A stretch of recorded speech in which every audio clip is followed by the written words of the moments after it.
Speaking exclusively to Express.co.uk, the Tory MP argued discussions over the future trade agreement between the EU and the UK post-Brexit will cause cracks in the Union. Mr Parish, a former MEP, claimed France and southern European countries will make the negotiations increasingly difficult for the UK, but as different MEMBER states will have different priorities over their future relationship with Britain, the bloc could crumble. He said.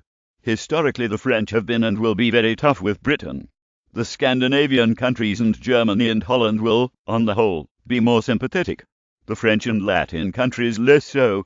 Central and Eastern European countries will be mixed, because they don't trade so much with us, but they have a lot of movement of people. ExpressJet Brexit news.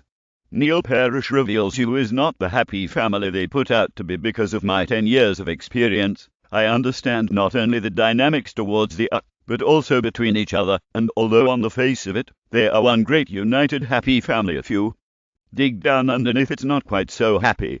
On Friday, EU Commission President Jean-Claude Juncker admitted the Brussels bloc needs a reformed policy of solidarity among its member states, and called for more union. He said.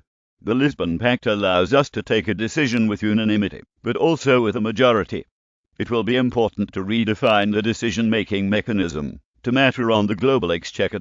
We will need more union. The world needs to see a strong Europe, and we will do our best so that this strong Europe will be seen. We'll try to extend our trade agreement with other parts of the world.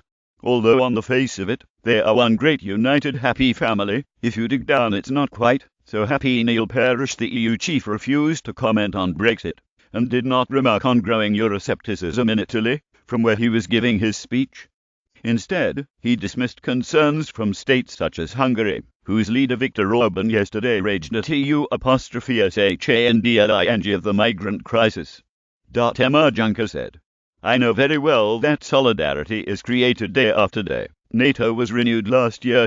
When there are crises as it happened in the last year in relations to the multiple crises that hit Europe, solidarity little by little gets lost.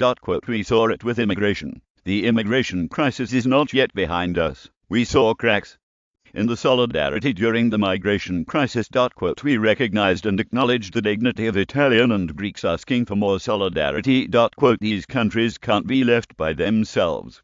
I don't want to criticize state members, although they are often ready to criticize the European Commission. A more spontaneous reaction was needed during the immigration crisis. We need more solidarity for the migration policy. We need to reform the Dublin regulation, which clearly doesn't work. The Council and Commission must hurry up to review Dublin procedures.